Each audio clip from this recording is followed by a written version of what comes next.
Greg Kelly. Oh, hello. It just said the Greg Kelly. There is a program following my name, but that's okay. What's the big breaking news right now? Now, remember, it's coming from the fake news, but NBC News reporting that Donald Trump has whittled down the list of vice presidential contenders to 2, possibly 3. Vance, J.D. Vance, smart guy, senator from Ohio, former Marine, by the way. But he doesn't make a big deal out of that, and I kind of like it. It's not front and center in his bio. It's something he did. He's proud of it, but he doesn't make it like the lead, which a lot of guys do, I think, to their detriment. So J.D. Vance, young guy, too. I think he's 39 or 40. The other guy is Burgum, Governor Burgum, right, of North Dakota. What is Burgum all about? He's in his late 60s. The thing is with him, he's ultra rich. He's pretty competent. And nobody really sees him as being president one day. And that's something you don't really necessarily want if you're president. You want the guy, just trying to thinking about his own career and that kind of thing. So it's one of the reasons Biden got the job, because they didn't want somebody who was going to be thinking about himself politically all too much. And Marco Rubio is still in the mix. I still think Marco Rubio looks like he's in 8th grade, and I think he's too ambitious. And, he said too many nasty things about Trump that they can look up and play again and play again and play again. And so did J.D. Vance, for that matter. Maybe that could work, right? Hey, look, I was wrong about Trump. I used to think this. I'm sure some of you guys may think the same thing. I've gotten to know him. I've taken a harder look, and this is where I am now. Could that be an advantage? That might be an advantage right there, if you look at it that way. Hey, did you see the poor... Well, number one, the poor pedestrian who was run over by the DOT truck, right? Department of Transportation truck. The city worker was there and driving the truck. I just saw the video of it. Kind of looked like the guy should have seen him. However, this truck is so high. The truck is high. Did he lose sight of the guy? He runs over an 86-year-old man. The 86-year-old man is crushed to death and decapitated. I mean, his head comes off, and what a way to go. Although it's quick, right? I mean, anyway, it's terrible. The guy feels awful. The driver of the car, of course, the family of the 86-year-old man run over feels terrible. It's all a bad situation, and it makes me think. I know a lot of guys actually. They're just doing their job, their regular job, and something goes wrong, and then they got a lot hanging over their head. If somebody dies or there's some kind of big screw up and you might be responsible, that's a lot to live with. I don't know if anybody remembers, but in early 1998, there was a military jet flying over Italy in the mountains.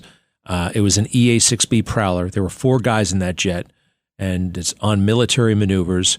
It got too low, and it cut down a cable car in Italy, one of those ski cable cars. And there were like 37 people in the cable car. The plane slices the cable, the car tumbles to the ground, and everybody in that thing died. The plane made it back to base. The plane was damaged, but was able to successfully land. And how does that feel if you're the pilot of that plane? Obviously, 37 people died in an accident. That's horrible. But it's a very unique position because, you don't necessarily get a lot of sympathy. You're the guy who did it. You're the guy who caused it. What is that like? And I actually have sympathy for that guy. I know him. I used to know him, at least. I went to flight school with him. His name is Rich. And he cut down that cable car. And guess what? They sent him to prison for about 6 months. Not for cutting down the cable car, but for obstruction of justice. They got him on obstruction for...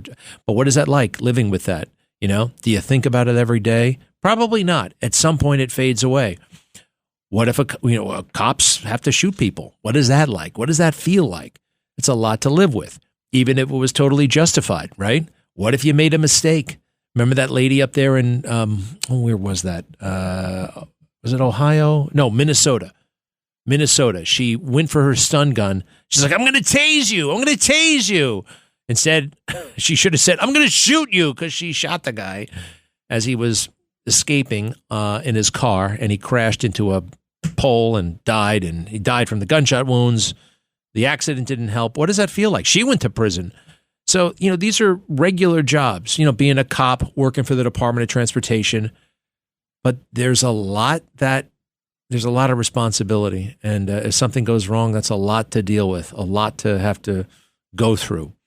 And I feel for that driver, and he was crying and he was making phone calls, and I hope he's all right.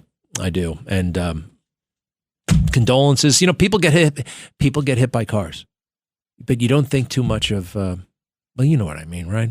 It's tough. Alvin Bragg, quit crying about your lot in life. What is he? They're trying to say Alvin Bragg has received 56 actionable threats. What does that mean, actionable threats? I don't know what it means, but what they're trying to do here is make people afraid of MAGA, justify this whole case, justify keeping the jurors away from the public. The jury isn't saying anything because Alvin Bragg is receiving all these threats. I guarantee you most of them is just nasty stuff said online. It's okay. We're allowed to do that. We're allowed to say that. And look, if somebody actually threatened you, go arrest the guy. I know you're really shy about arresting people. Why doesn't he arrest anybody, huh? Because, that number is a sensational number, 56. It's just Facebook posts, I bet. Nasty face. By all means, if anybody threatens you, you got to arrest them. I mean, threatens you, I'm going to kill you. You got to arrest that person. I don't think that you can do that. Reggie Jackson, did you see what Reggie Jackson said? He had a big conversation. Now, give me the background on this. He played the minor league baseball in Alabama, right? He was in Alabama. And for some reason, they went back to Alabama, right? This happened in Alabama. Now, why would they go to Alabama, Rich? Why did they go down there? They're celebrating the Negro Leagues in the oldest field in all of baseball. That's in Alabama? I thought it would be in Cooperstown. That's where they invented baseball. It's down there, huh? Reggie Jackson goes there, and we all know Reggie. We love Reggie, from the candy bar to the 3 home runs, the straw that stirs the drink, and they're having a regular conversation. So what's it like to be back in this town here in Alabama? Well, Reggie didn't have fond memories of the town, but it's interesting. He credits his teammates for getting him through. Look, there was racism. I hate racism. And yeah, there was a lot of it in the South. And listen to what Reggie said here. He's talking to A-Rod and a couple other guys on some sports show. Cut 12.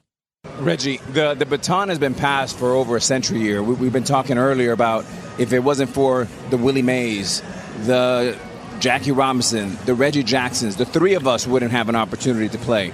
How emotional is it for you to come back to a play that you played with one of the greatest teams around? Alex, when people ask me a question like that, it's like coming back here is not easy. The racism that I played here, when I played here, the difficulty of going through different places where we traveled. Fortunately, I had a manager and I had players on the team that helped me get through it. But I wouldn't wish it on anybody. People said to me today, I spoke, and they said, you think you're a better person? You think you won when you played here in Concord? I said, I would never want to do it again. I walked into restaurants and they would point at me and said, can't eat here. I would go to a hotel and they say, then can't stay here. We went to Charlie Finley's country club for a welcome home dinner, and they pointed me out with the N-word. He can't come in here. Finley marched the whole team out. Finally, they let me in there. He said, we're going to go to the diner and eat hamburgers. We'll go where we're wanted. Fortunately, I had a manager, Johnny McNamara, that if I couldn't eat in the place, nobody would eat. We'd get food to travel. If I couldn't stay in a hotel, they'd drive to the next hotel and find a place where I could stay. Had it not been for Raleigh Fingers, Johnny McNamara, Dave Duncan, Joe and Sharon Rudy, I slept on their couch 3-4 nights a week for about a month and a half. Finally, they were threatened that they would burn our apartment complex down unless I got out. I wouldn't wish it on anyone. The year I came here, Bull Connor was the sheriff the year before. And they took minor league baseball out of here because in 1963, the Klan murdered 4 black girls, children, in 11, 12, 14 years old at a church here and never got indicted. It was, they were from the Klan. Life magazine did a story on them like they were being honored. I wouldn't wish it on anyone. At the same time, had it not been for my white friends, had it not been for a white manager, and Rudy Fingers and Duncan and Lee Myers, I would have never made it. I was too physically violent. I was ready to physically fight some. I'd have got killed here because I'd have beat someone's ass, and you'd have saw me in an oak tree somewhere. I don't know. That's really kind of moving and interesting. I had no idea, never heard that part of Reggie's life before. And, you know, I just kind of, I love hearing that story. I love hearing that he made it through that adversity. We need to be reminded of it that, yeah, this stuff did happen. It was terrible. But how about that? His white friends, people don't tolerate this stuff. People know better now. But even then, the white guys, you know, they're not bad, right? And they wouldn't stand for it. If Reggie can't eat here, we're walking out. To be honest, it's a little bit like that movie, The Green Book, right? Which you're not supposed to like, right? This story is actually kind of going viral in conservative circles. Liberals are ignoring it because, the white people saved Reggie, which he just said. Oh, by the way, is there anything wrong with that? Okay. Saved him from white people, by the way. All right. It was, anyway, Reggie did not know that. And so appreciate your honesty and your openness. Reggie's 78 years old now. And it is pretty wild that in his lifetime, in his own personal lifetime, that stuff was going on. By the time I got to the South, which was a lot later, I didn't see it. I didn't feel it. Granted, I'm white, but whatever. I had black friends, and you're not supposed to say you have black friends, by the way. You know that, right? Not supposed to say that. I don't know why. Liberal. That's like you can't. One of the proof of not being a racist, you cannot actually cite, and they'll try to say that that's racist somehow. Whatever. I had black friends down there at the time. Not all black friends would agree with me on this. Some said, but not all. Some said they still felt the sting. Hey, this is 30 years ago. All right, I'm sorry, but we have come so far, and we really should be celebrating the journey and how far we've come instead of reopening old wounds and making people angry at each other and all that stuff all over again. And I'm sorry, that was a big chunk of what Juneteenth was all about. Juneteenth. Hey, didn't Reggie play on the Oakland A's before the Yankees? Did you see what happened in Oakland, right? The OK Corral shoot 'em up gallery. It was crazy. 15 people were shot. 15 people at a Juneteenth party. Oh, man. Guess who got fat? Joe Biden. Joe Biden is put on some serious weight. He always was very, trim and proud of being trim. Getting off the plane. He's engaged in massive misinformation or disinformation, whatever the difference is. There's a picture of him coming down Air Force One that they just put out on social media. He's got his sunglasses on. He looks trim. It's a sunny day, and he's actually coming down the big boy steps. We know he hasn't gone down those big boy steps, the big steps, in about 2 years at least. He has to go through the bottom hatch, the bottom little hatch. So unpresidential. All right. Well, good luck. Who do you want, Burgum or Vance? And I think I actually know both guys, right? So it's win-win for me, kinda. It doesn't matter. What can I say? Congratulations. It's not much more than that. All right, give me 1 second. We have to tell everybody about this Eileen Cannon, who is a great judge, not the bad judge that they're saying she is. She's in Florida on the documents case. And ruling after ruling, decision after decision, she is showing herself to be a great jurist, worthy of admiration, not the condemnation and harassment she's going through. I'll be right back. Greg Kelly.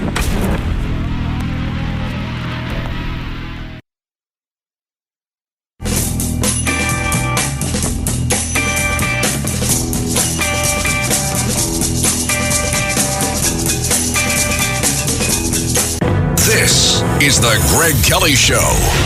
First full day of summer, right? I love the seasons, all right? I just like to do new projects, new beginnings. It's a chance to start all over again. and let's make it a great summer. How can we do that? In a million different ways. You know what's going on in your life. Hey, one little thing, but it's a big thing. I'm not supposed to call for anybody to do anything financially, but if you want to give to a presidential candidate, you know the one that I'm really liking these days. You may be hearing that Donald Trump is crushing it in the money race ever since that fake conviction in that fake court. The donors have, it's just incredible what's happened. $140 million. He is crushing it.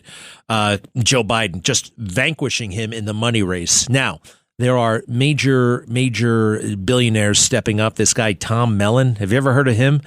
The Mellon family, Carnegie Mellon. I think it's him. He's like the great grandson. He lives on a ranch in Montana, but he's like making forays into politics. Sounds like he's a great guy.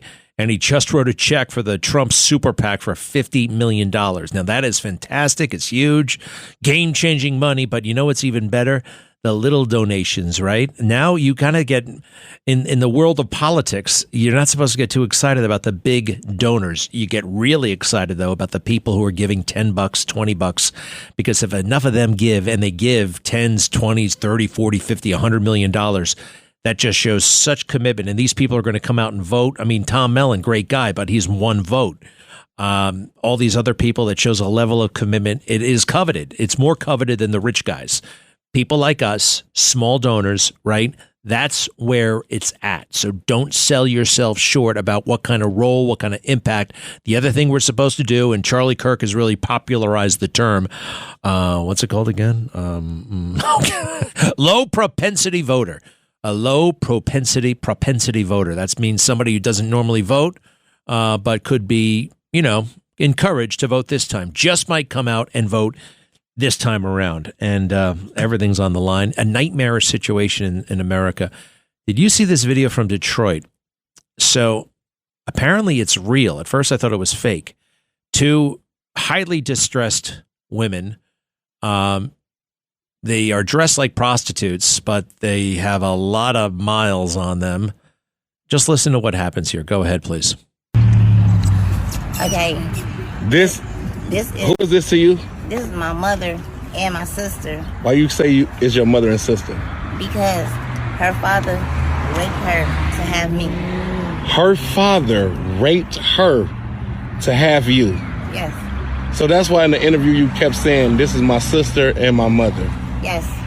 Is that true? We got resources for y'all, ladies, so if y'all want to take them. Whoa. Huh? And that poor mother looked like a zombie. I mean, sister. I mean, mother. I mean, oh, boy.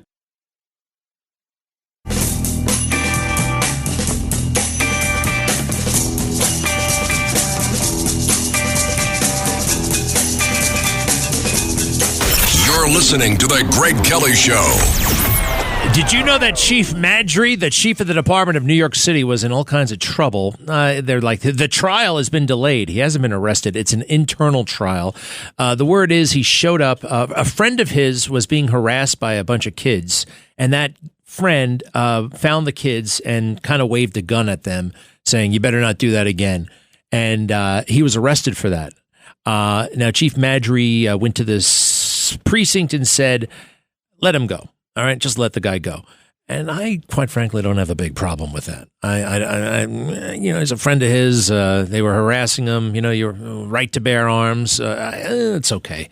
But this has been hanging over his head for a while, and they just kicked it down the road. So the other big thing, this hearing is going on right now in Florida. Judge Eileen Cannon, she's the only good judge in this whole damn thing. She's the one who's hearing the evidence, the motions, all that stuff regarding the documents in Mar-a-Lago. Remember, Donald Trump did nothing wrong, all right? He was entitled to take that stuff. All presidents do it. The exception being, the only thing that's weird about all of this is that they asked for the documents back from him. They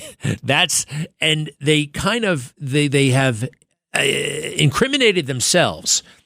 You can look it up. All of them take the stuff. Even that Robert Hur, the investigator, he established as a matter of fact, presidents, vice presidents, Supreme Court justices, oh, by the way, who knew, routinely retire with classified materials, and it is never an issue. It is a custom. It is accepted, except with the president. There's actually kind of legal guidelines for allowing it. Not so for the other offices. So she's hearing one big motion that's come her way, Jack Smith. So Jack Smith, the existence of Jack Smith as a special counsel could, by definition, be illegal. He has no business. He has no right to hold that office. A couple of things. He was never Senate confirmed. You have to be confirmed by the United States Senate. Apparently, it says it right in the special counsel statute that this is reserved for people with Senate confirmation. He never got that. As an assistant U.S. attorney, whatever he was, you don't get Senate confirmation. That's a big deal. So, and there are all kinds of guys who have filed briefs about this. Ed Meese, remember Ed Meese, Attorney General under Reagan, and a few others. And she's hearing all these arguments and she's reading all these briefs. The other thing that Jack Smith doesn't want Donald Trump bad-mouthing the FBI. If you can bad-mouth anybody these days, and Donald Trump has a particular right to bad-mouth the FBI. After what they did in 2016, he got rid of their crummy director, so the swamp investigates Trump for firing Comey. Yeah, this is a totally corrupt organization and needs to be criticized. And they drew up funky, weirdo orders, a search warrant for Mar-a-Lago that did authorize the use of deadly force. And it wasn't just boilerplate language. It was creepy language that indicated that they might do something to the former president of the United States and even Secret Service agents. It was weird. You're allowed. This is America. You're allowed to talk about this stuff. You should be. This is another thing where they go back to the January 6th. They want to inflame, make people afraid. Oh, MAGA, you can't MAGA. Well, they're a threat to democracy. MAGA, we're just going to riot in the streets at the drop of a hat. No, we don't. No, we won't. All right. Stop making us out to be the boogeyman. But that's a big part of this, right? Fear. And that's irrational. So they're losing a lot of these arguments. And I think that's delightful. Hey, the other thing, all these Supreme Court cases just dropped, a bunch of opinions. Nothing big, nothing related to January 6th, nothing on the presidential immunity. I guess domestic abusers, if you are convicted of domestic abuse, you cannot own a gun.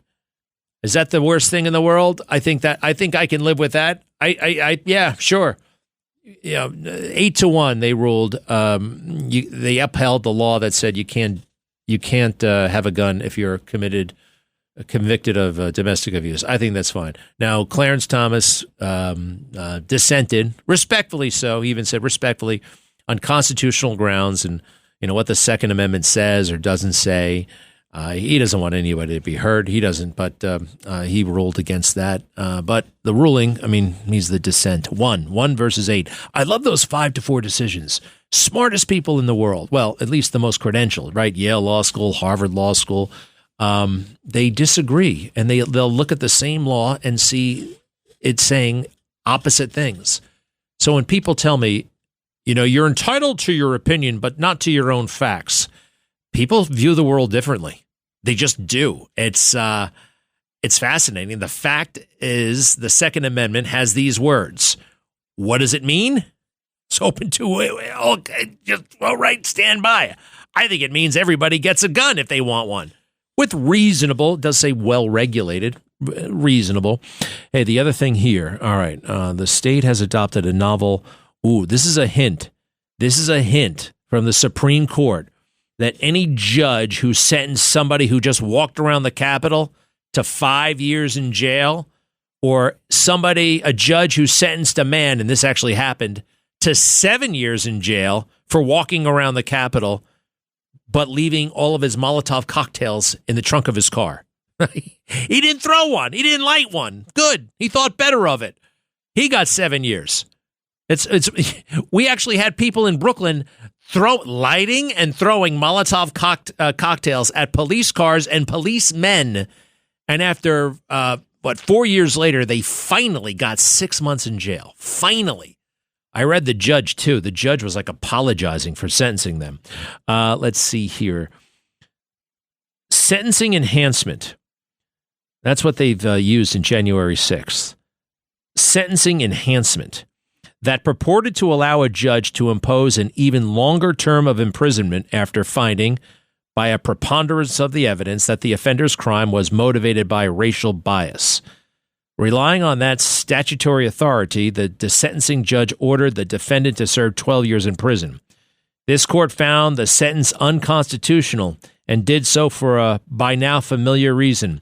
Only a jury may find facts that increase the prescribed range of penalties to which a criminal defendant is exposed. All right, all that to mean it's up to the jury, not the judge. Yeah, I like this. I like this because these judges have gone bananas with these J6 sentencing. And the whole thing about January 6th, they talk about January 6th in Washington, D.C.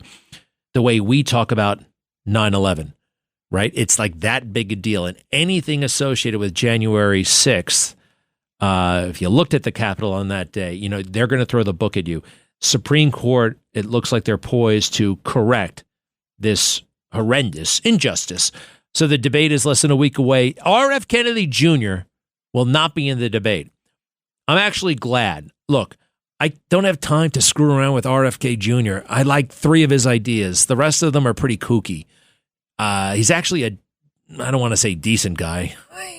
He's a nice guy. He has been decent at times. We can't call him a decent guy because of all that stuff that happened, right? You know,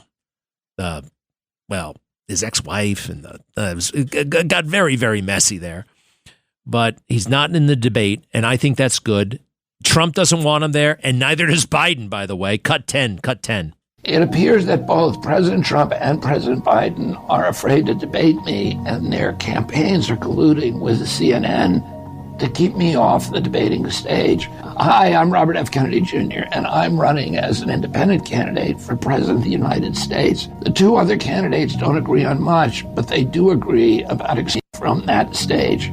That's why the Washington Post reported on May 17th that, quote, Biden's advisors quickly let it be known that they had not agreed to any terms that could include Kennedy. The Post also reported that, quote, one of the CNN producers on a Wednesday call with Trump aides had explained at the time that, quote, RFK Jr. will not be on the stage, end quote. While I'm flattered to know that President Biden and President Trump are frightened by the prospect of debating me, shutting me out of that debate makes a mockery of democracy. It's not just about trying to silence me as a candidate. It's also an attempt to stifle the ideas that I represent. No, not really. All right, that's politics, pal. That's politics. If you were bigger in the polls, if you had more money on hand, I'm sorry. All right. You know, a debate is not democracy. OK, it's Donald Trump was not in one debate. OK, did Joe Biden go through any debates during his primary? Is that not democracy? It doesn't say anywhere in the Constitution that you have a right to a debate. It doesn't. So that's politics, man. You know that. Your family knows that. Hey, the good news for RFK, nobody is bothered by his voice anymore. Right. It's just like you don't really think about it. And that's fine. All right. Ooh, I don't like this at all. The thing with Alvin Bragg dropping all of those charges against Columbia students who took over. They took over that building. They trashed Hamilton Hall. Hundreds of students broke in, trashed the place. They were ultimately arrested by the cops. And now most of them are being let go. Cut 1, please. Cut 1. Back in April, dozens of pro-Palestinian protesters were arrested for occupying and barricading a building on the campus of Columbia University in New York City. We all remember those scenes. Prosecutors in Manhattan announced all criminal charges against those protesters have been dropped.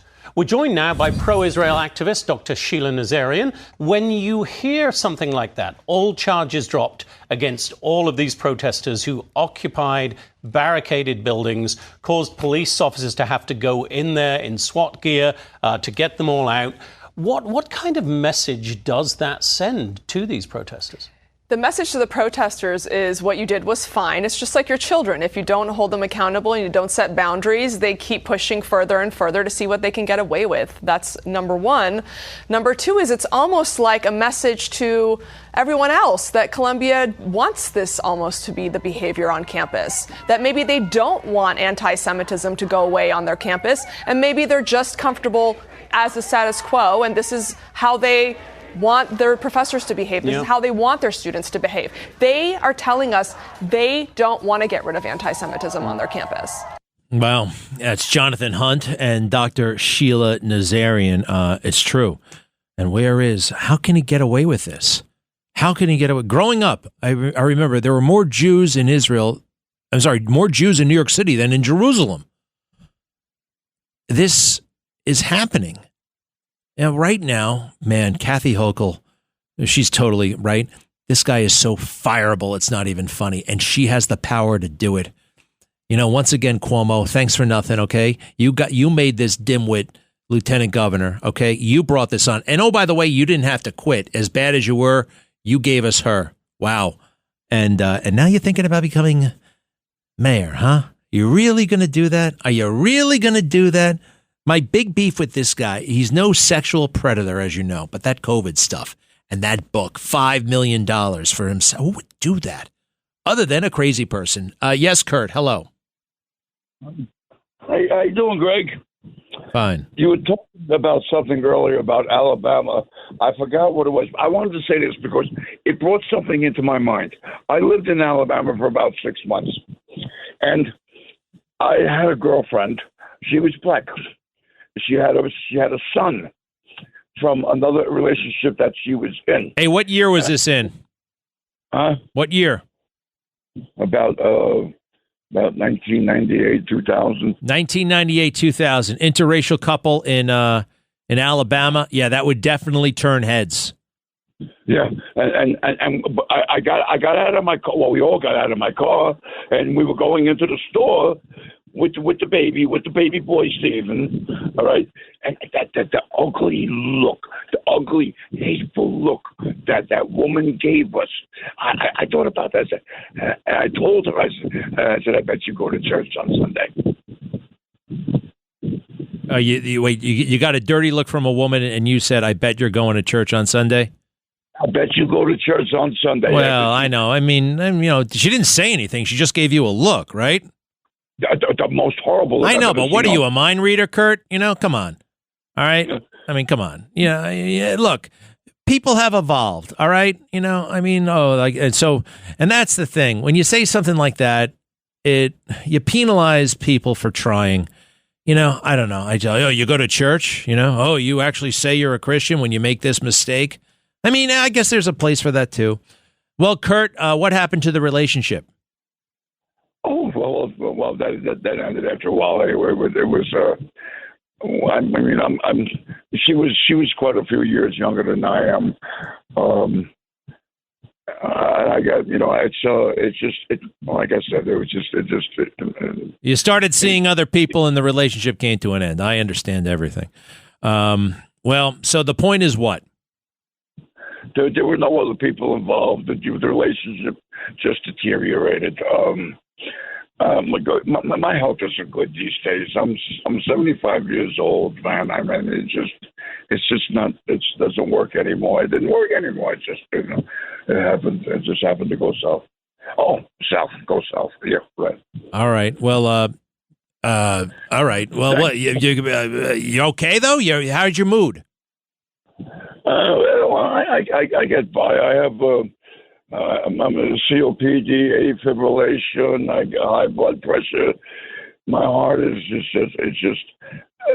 I'm not going to be around much longer. I'm not afraid of that. How does that? Do you think did the doctor tell you how much longer you got to live?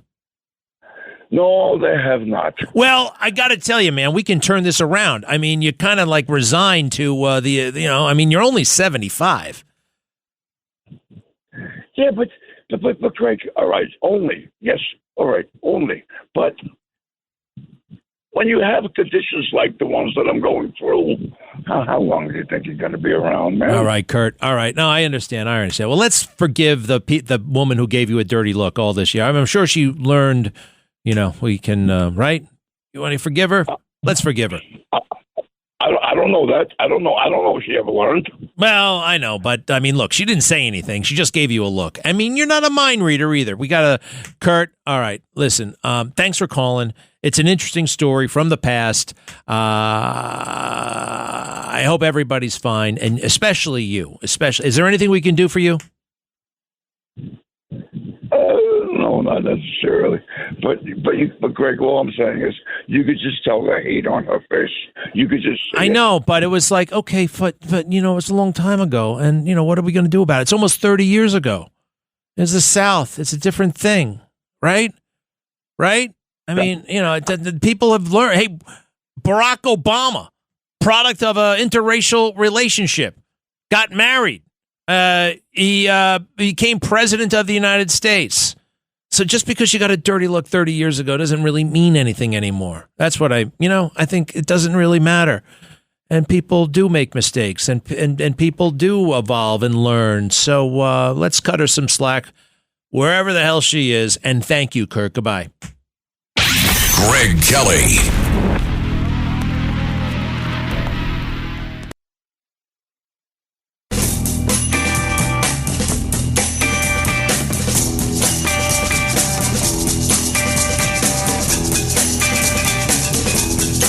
You're listening to The Greg Kelly Show. As Israel fights for its survival and for its hostages still in custody, including an infant baby, Joe Biden is committing an impeachable offense by slowing down the supply line of munitions and weapons that we promised Israel. We're screwing around, keeping them in warehouses, slowing the whole process down so Joe can somehow reassure the left that he's really on their side. The woke, crazy, left-wing lunatics, AOC, Crockett, and the rest, that's where he is. That's the heart and soul of the Democrat Party. They have the moral authority. It is totally, totally impeachable. Remember, this is a time of war, number one. Those weapons have already been approved. Remember how they impeached Donald Trump? Ukraine it wasn't even at war. We want you to do us a favor. You're allowed to say things like that. Joe Biden just bragged about being corrupt. I think you guys should look into that. That's a totally appropriate thing to say. How dare he? I never really thought that this could happen, this kind of wedge. And I don't know. People who follow this stuff really closely tell me that Bibi has been too aggressive and has made this mistake and that mistake. And I guess his popularity is going down in Israel. But I think he's magnificent. I just think he's great. I think he was born for this role.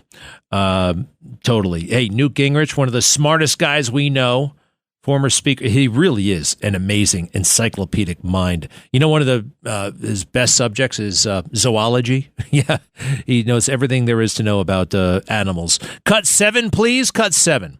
Can you afford 4 more years of Joe Biden? Can you survive 4 more years? Can your family budget survive it? Can the values you believe in survive it? Can the national security survive it? If you think you can survive 4 more years of Joe Biden, maybe you could vote for him. But I think the number of people who are going to say, he can't possibly be president for 4 more years. Newt, you're absolutely right. He's giving Donald Trump some debate advice. Donald Trump has a lot of respect for Newt Gingrich, and it's mutual. If you ever want to read a great book on Trump, read Newt's. It's called Understanding Trump. You'll know Trump better than some of his best friends after that book. Long Island is more exciting than ever at Jake's 58 Casino Hotel. Get ready to zoom into some serious cash with Zoom Ball every Wednesday in June. Win up to $500,000. 1 point equals 1 entry. 2 lucky winners will be drawn at the top of every hour from 1 to 5 p.m. to play Zoom Ball. Discover the excitement at Jake's 58 Casino Hotel. If gambling is a problem for you or someone, please call the 24-hour toll-free helpline at 877-8-HOPE-NY or text NY.